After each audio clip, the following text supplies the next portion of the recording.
got a gift from Hashem, got a gift from God, and something it's called a brain. Unfortunately, for whatever reason, most people don't use the brain. Not only can it hold you back, but it can actually cause a negative effect on a person. And the society imposes on you what is normal and what is not normal, especially when it comes to spending on weddings, it comes to spending on simchas. It causes you to have yish.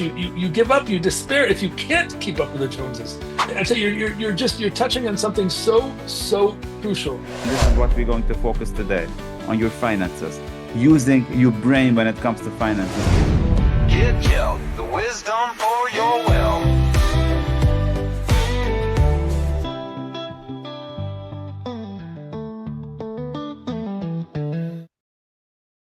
And we are on.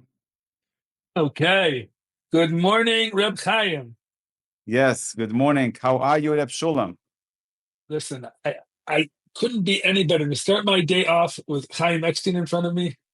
How can I ask for more than that? That's so nice of you saying that. The feeling is mutual. Thank you. I appreciate that. Okay. Okay. So So let's talk about tacos. we covered the first pillar, we covered the second pillar, Right. and today we're going to cover the pillar number 3 in order Geweldig. for an Orthodox Jew or somebody who follows us to have Hatzlucha in their finances. We covered 2 pillars, and now we're going to get to the second pillar. But I think maybe it's good to take a minute and quickly review the first 2 pillars. So this way, if somebody listens to this without having listened to the first 2, they should still be on board. Right. Okay. So the first pillar was that you should find and do what you love doing, Right.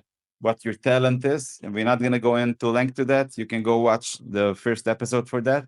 Second pillar Very good. was reverse budgeting, meaning that you should take the savings should be an expense and it should be the first expense. And we covered in length how to do that. And now finally, we are in pillar number 3.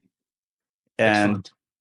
And pillar number 3, and there's a reason why this is number 3, and we'll talk about it in a few minutes, but there's a reason why it's number 3, and it's important to be, I think pillar number 3, everybody can do it in the second that they listen to it, and most people already do it, but I designed it in pillar number 3 for a reason that we're going to talk in a few minutes. But what is pillar number 3? Okay. Pillar number 3 is every person, as far as I know, got a gift from Hashem, got a gift from God, and something it's called a brain. Unfortunately, for whatever reason, most people don't use the brain. Mhm. They would rather, I once heard a quote, most people would rather die than think. Of course, this is important in every area of your life, but even more important when it comes to your finances. And this is what we're going to focus today on your finances, using your brain when it comes to finances, meaning don't spend because other decided that you have to spend for a certain expense. And where we see that mostly is when it comes to certain expenses that the community has because of peer pressure or because of culture. You can see it any times that simcha is involved. You make a chasana. In America, we call that the Joneses. You try to Right. copy the Joneses. And sometimes, at least, I grew up in a from family, a family that we always wanted to do the right thing. And my parents always spoke about not copying the Joneses, not wanting to be like the typical American secular guy that tries to, to stay away from I don't know what to call it, maybe modernism. Right.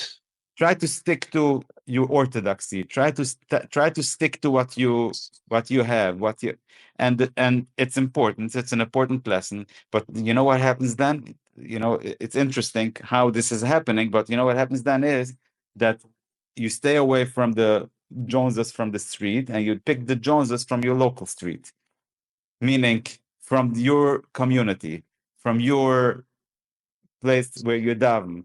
So so it's like it's still copying people, but it's a different style, and Right. it's more beautiful. You know, it's Baruch Hashem. You're talking about from people, and you copy them, but it's beautiful things.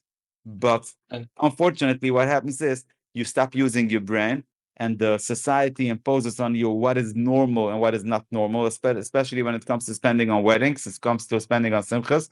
Society imposes on you what is it that you should do, and you're still copying the Joneses, but you know, the more righteous Joneses, let's put it this way. right.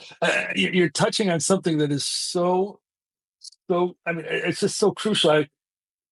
You talk about keeping up with the Joneses, and it's not just in Gashmias, in Rushnias as well. We're surrounded by all kinds of call me good, you know. I let's just take an example. I was speaking to somebody recently who just said they don't spend a lot of time learning anymore, you know, learning Torah. Why? Because he was trying to do the Daf Yomi and he couldn't keep up with it, and it was just too much for him, and he gave up. So I said, well, why are you doing the Daf Yomi? He says, because he's surrounded by everybody else who does it, and he felt so much peer pressure he has to do it. But because it wasn't his thing, it wasn't for him, he just gave up. So keeping up with the Joneses is not just in Gashmis, in all areas of our lives, but it can have a negative. Not only can it hold you back, but it can actually cause a negative effect on a person. It causes you to have yish. You give up. You despair if you can't keep up with the Joneses. And you know, so I tell you, you're touching on something so crucial that it can have such a negative effect if we're not, like you said, using our brains to be aware of that. Right, 100%. And let's take it a step further. And now we'll talk about how it comes into the three pillars. Somebody's already found what they love doing. They do what they love doing. Beautiful. Pillar one, check. Next, reverse budgeting. They save for simchas, for retirement, for buying a house, whatever it is, passive income. They save and they do a good job. They're disciplined. Check. Next, oi, all my money is gone. Why? Because this is the standard. Because this is what everybody else is doing. This is what my friends expect from me. This is what the society decided, that you can't embarrass a chusn or a kala, and to do this or to do that, or not to do this or to do that, is called embarrassment. Okay? My whole financial plan collapsed. Now, don't get me wrong. I love beautiful music and I love lavish chasanas. I love it. Certain parts of it I like more than other parts. But what bothers me is when I see so many people, even people with money that have money, they have the means and they spend money when they make simchas, and it looks like it's a very good thing. Why not? They have the money, but then when you speak to them, you see they don't even appreciate it. They only do Right. things because they hire a party planner who tells them, all people in your category do this or that. Meshuggah Matara. Yeah, why do I have to do what others decided is the normal? Take the money and save it. Take the money and do something that you love doing. Go play something. I don't know. Or take the money and give it tzedukah to somebody else who's making chasana the same night as you make chasana your daughter. And help somebody else. You don't even like it. That's what's so I don't know if I should laugh about you don't even like it. Why do you do it? And But this is you the have reason to, why a lot of people's financial plan falls apart. but you have to admit that at the end of the day, it's not. You make it sound so easy. Use your brain. Go ahead, fight peer pressure. But the Mesa, we want to fit in. Our kids want to be a part of everybody else. Our family, we want to fit in. You're talking about something, which is crucial, which is so important. But at the end of the day, it's not so simple. I mean, we have a drive, a desire to feed into peer pressure for a reason. So Right. yeah, so how when you so using your brain, like, so what are you proposing? How does that happen? Okay. So we want to fit in, and I want you to listen carefully. Maybe when we finish this lecture, this recording, this episode, I want you to look back to what you said and look back at the words that you use. I don't know if you even realize the words that you use. You use the words, we want to Okay. fit in, our children want to, period, period, period. And then you came back to you. So Right. this is the excuse a lot of people use. And I tell you Okay. why people use the words our children want. And it's an excuse. It's not because they verified it, and it's not because they know it. It's an excuse for people to get away with nonsense by using their children as a shield. You know, Okay.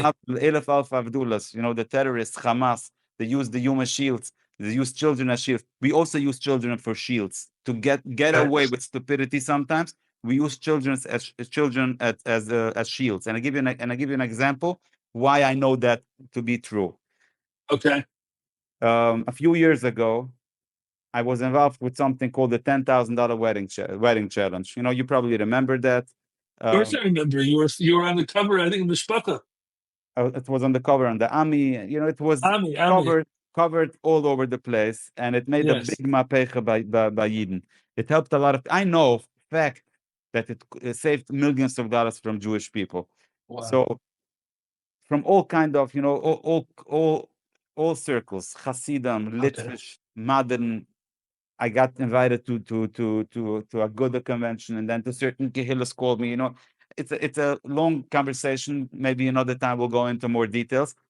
But because of that, people knew me that I am active and helping people in Chasanas. Between you and me, my activeness was more raising awareness, not something going do this or do that. I showed what I did, and I raised awareness. So anyway, long story short, I still lived in New York. I was in Israel for a few days. A yeshiva called me.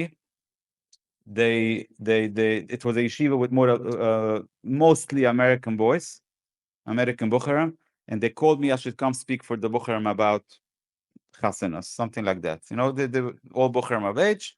So it looked like they wanted to inspire the Bukharam to think straight when it comes to Simchas. So I had a whole conversation with the Bukharam, and I think the story was written in the Ami back then. Okay. So I spoke. It was like 50 or 60 Bukharam, American Bukharam, and I think one or two of them were Hassanim, and the rest of them were not Hassanim yet.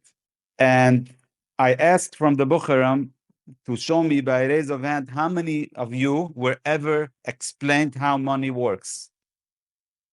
And of course, nobody raised their hand. And when I was a boy, I was not taught how money works either. If Shulam, when you were a boy, did they teach you how money works? Basics of money? No. So I thought maybe back then, 25 years before back, maybe they didn't teach it, but now maybe they teach it, but nobody was taught. Right. So I asked them, do you know how much effort your father puts into earning $5,000? Most of them didn't know. They didn't relate the earning and the effort that they put into that. So I had a whole conversation with them, and I asked them, you know, they were Hasidic Bukharam. All of them will probably or are already go with Shtrein B'chan Shabbos. And average cost of a shtramel back then was about $6,000. And I'm sure today it's much, much more. So I asked them, if I ask you such a question, I give you two options. Option number one, to have a shtramel for $6,000, and your father should have to work 3 weeks full-time for that. And not only that, because of that, he's not going to have what he needs in other areas of his life, or he's going to have to borrow the money, or he's going to have to take a loan and repay with interest or without interest. But basically, it's going to cause him a lot of headaches and heart aches. Or I give you another option: you should have a cheaper shtreimel, maybe only $2,000-$3,000, and you shouldn't be so hard for your father. What would you choose? Yeah. 49 Bukharam raised their hand that they would choose the second option. So I told them, you know why? You know why? So why don't Hassanim choose that? You know, because nobody spoke to them. They all told me because nobody spoke to them. Common sense. What I just said is complicated. What I just said is something that only I was able to communicate it. It's not something that every father can communicate with their son. Maybe not every, but most of them cannot communicate it, I think it's something very simple. Now, after the whole conversation, it was like an hour conversation. They all committed to me that when they gonna become chassanim, they're gonna make sure to tell their father and their future father-in-law that they don't want them to spend money on anything that's not absolutely needed. They don't need it. It's okay. You don't have to buy me furniture. You don't have to buy me whatever. In every circle, they have different things that they spend on. So they all committed to it. Now, one guy raises their hand and says, no, I don't want. I want the best shtreimel. I want my color to get the best jewelry. It's going to cost so much for the mechitunam, and maybe they don't have the money. I don't know what to tell you. It's not my problem. It's their problem. I want that. That was one guy out of 50. And I'm sure this Bucher has other issues also. Maybe, maybe a good therapist would help. I don't know what. But try to think. I speak about in length in my book about this, the upcoming book. People emailed me, talk about the book. What's the name of the book? Where can I buy it? So I forgot to say it's not out yet. I hope it's going to be out for New Year, for January 1, sometimes during Hanukkah, something like that. So I ask a question. And I laugh when I talk about it because I feel like silly to talk about it. But I'm one of us. I'm also in the same peckle. I ask a question. When you send your children to Cheder, to school, are you looking for the best school that can educate them and make them the best Yidden possible? I'm sure the answer for every Orthodox parent is yes. So you're trying to put them in schools where they teach them Torah, they teach them Yiras Shamayim, they teach them Midas Toivas, everything 5-star. You want the best, and somehow we Baruch Hashem, we were matzliach to have the best school system in the world for to teach them these three things. But somehow, when it comes to common sense and finance, we failed. When we say our children will not accept anything less than blah, blah, blah. In other words, what you're saying is we teach our children that they should keep up with the Joneses. We teach our children that we should spend money that we don't have. We teach our children that Tati, when he sees that so-and-so makes such a beautiful wedding, is not going to be able to make a wedding within his means because it's not going to pass him. And then he's going to put the blame on me. It's shtism, mamash. It's unbelievable how wrong we went with this because it's not our children's fault. It's our fault for two reasons. Number one, because we want to keep up with the Joneses, and it's totally okay. I'm totally fine. Nobody is a Muslim. Nobody is complete. Everybody has their flaws, and including myself. I have my flaws, but we have this flaw, and don't tell me that's your children. And then if you're gonna keep telling it's his problem or it's her problem, no chance of going out of it. At least if we face it right in the middle, we look at ourselves, we say, yes, this is the situation. Yes, I'm not where I want to be. Yes, maybe I need therapy. Maybe, but be honest. Hello, it's our issue. You understand what I'm saying, Shulam?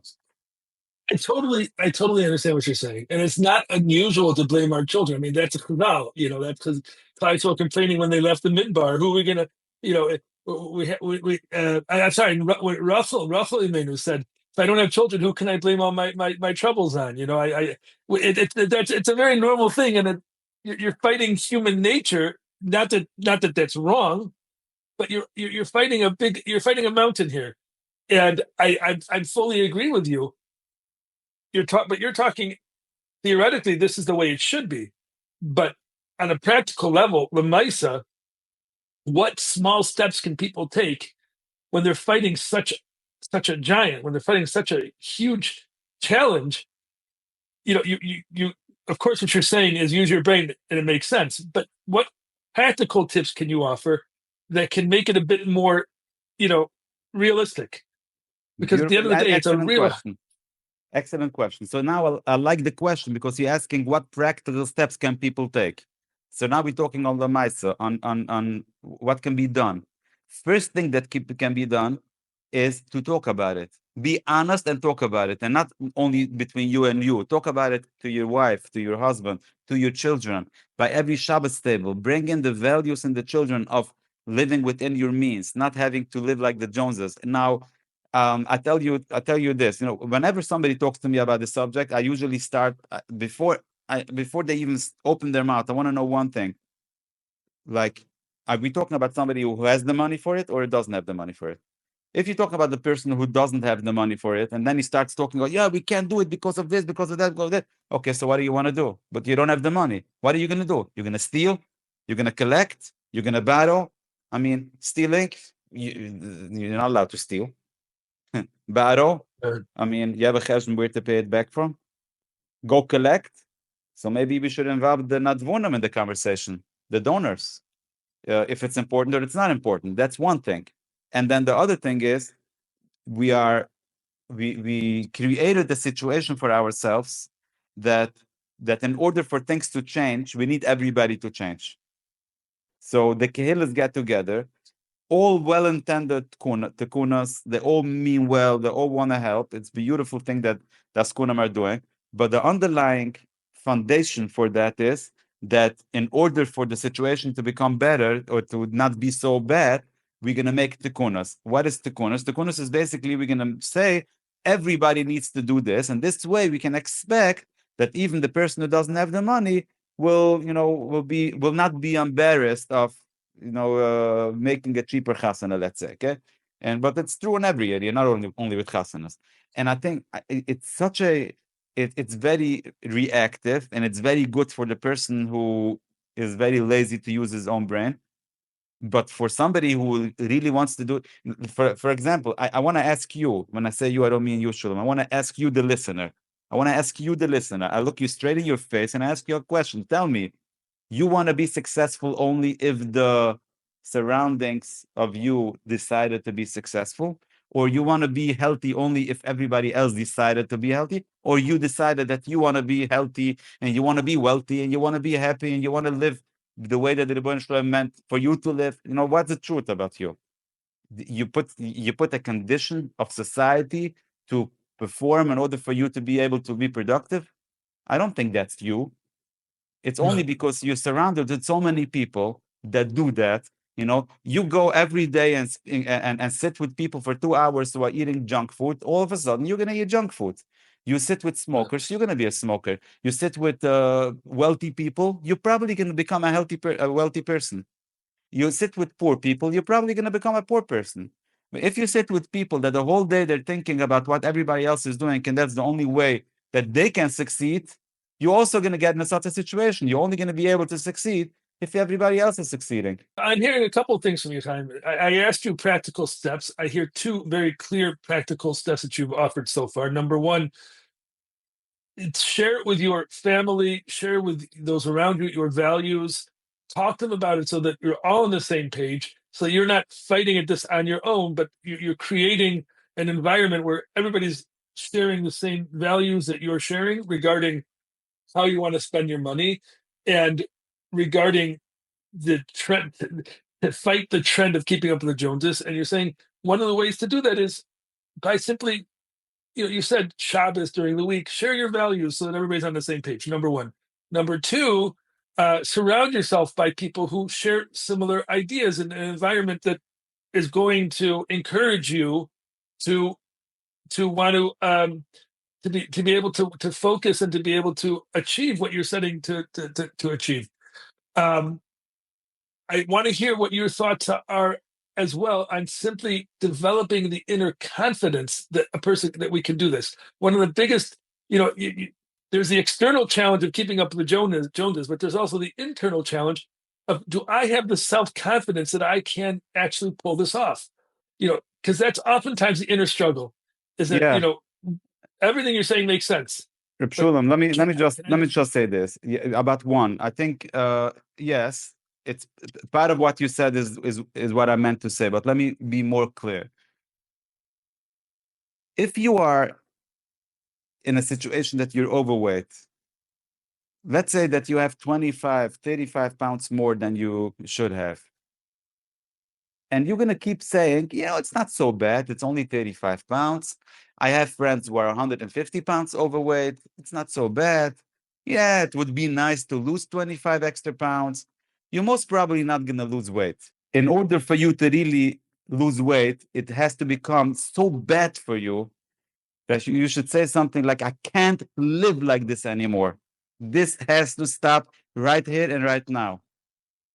I'm terrible. I'm in terrible shape. I have to do something. And you have to be passionate about this. As long as you're not going to be passionate, you're probably not going to lose too much weight. What I'm saying is that the same thing happens. So you're sitting at the Shabbos table with your wife and children, with your family, and you're saying, yeah, it's a big problem. The oilam needs to do this, and the oilam needs to do this. No big change are going to come out from that. But if you're going to be sitting at the Shabbos table, you're going to say, Tare Kinderlich, this is terrible. This is not a Jewish way of living. This is not what we signed up for when we said Na'aseh v'nishma. It's shtusam et avulam. We signed up for Taryag mitzvahs, not to be spending money that we don't have. And we should be proud if we have the guts to do the right thing. That's what the communication should be. And if you don't have the guts to do the right thing, you should say honestly to your children. That should be the language in the house.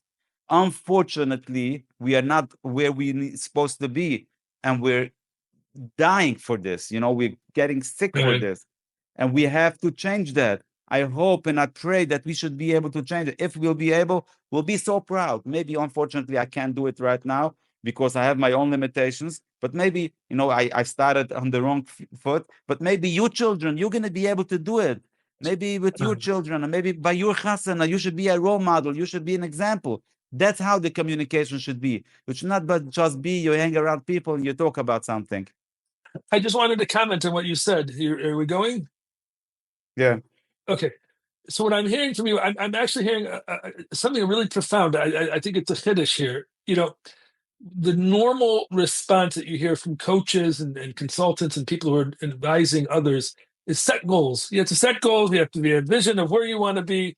But you're saying it's more than just setting goals. You're saying that you have to be passionate and driven enough to understand that whatever goals you're setting there's just no other option. It's not like these are my goals and I'm going to work towards them and I'm going to make a plan. But you're saying more than that.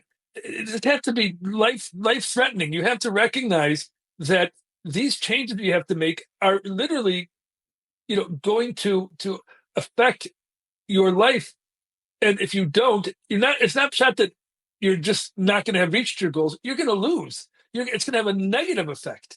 So you're saying something much more profound than just set goals and try to achieve them.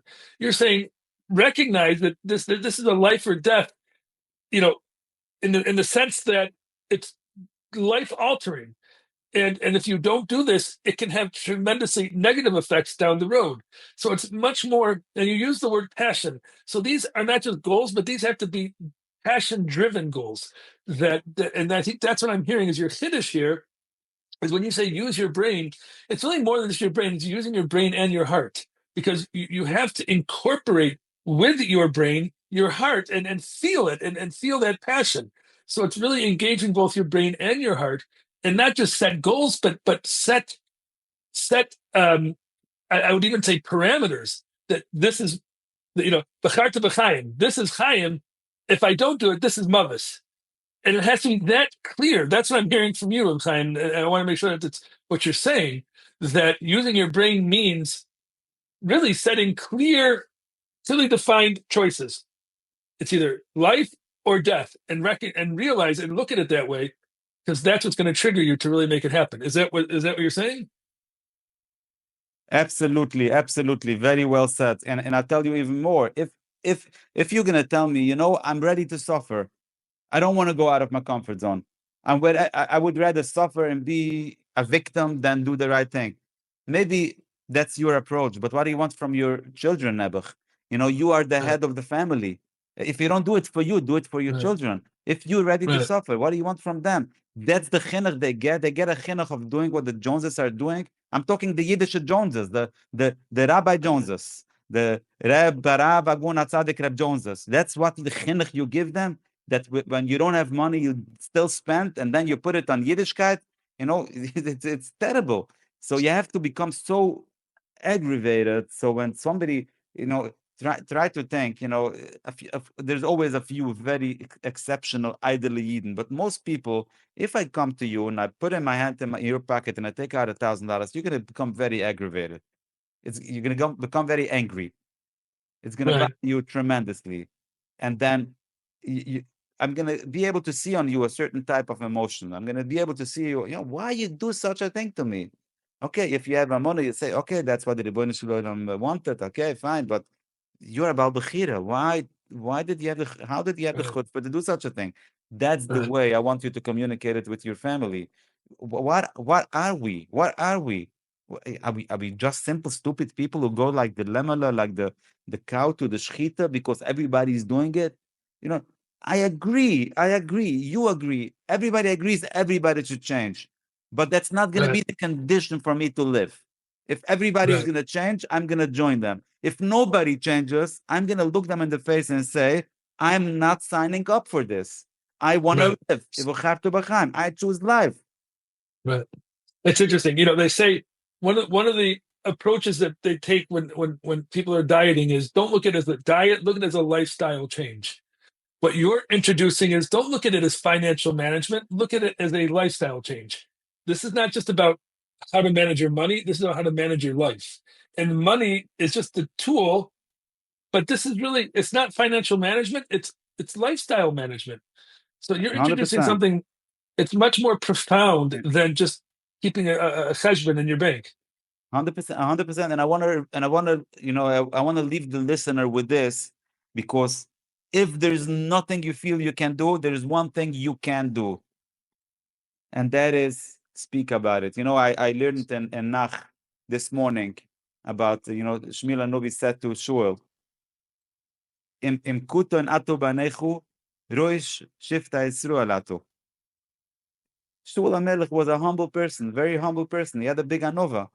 And Shmuel tells them, maybe in your eyes you're humble, but you are Roy Shifta Yisroel. And I'm telling to the parent, I'm telling to every father, you might think of you just stay humble. Who am I to make a change? Who am I to do something different than most people? But you should know that when you're sitting with your family, Roy Shifta Ben Yisroel, you are the Rosh for them. You are there. No. They look up at you. They look at, what does Tati say? What does Tati think about it? And they should be able to tell their children, you have no idea how angry Tati was. He was holding back his anger because to see people spending money that they don't have. Again, the Rebbeinu Shalom didn't give them the money. They don't have it. Wow. The Rebbeinu Wow. Shalom understood that they don't need it, and Tati also understood that they don't need it, but people still did it because everybody else is doing it. You want your Wow. children to be able to tell to their children, that's the emotion they saw by you. Unbelievable. Fantastic. And by the Meragim, it says, Punkt verkehrt. Hayinu b'einenu kachagavim, v'ken hayinu b'einehem. So punkt verkehrt. If you look at yourself like low, that's what you're going to be. Beautiful. Okay, Reb Chaim, We'll leave it for this now, unbelievable. and we covered all three Gewaldig. pillars. And next week, in Yes. Mir Hashem, we'll start talking about questions and comments that's coming in, and we'll try to cover that. Okay, so very good. Git Gelt, the wisdom for your well.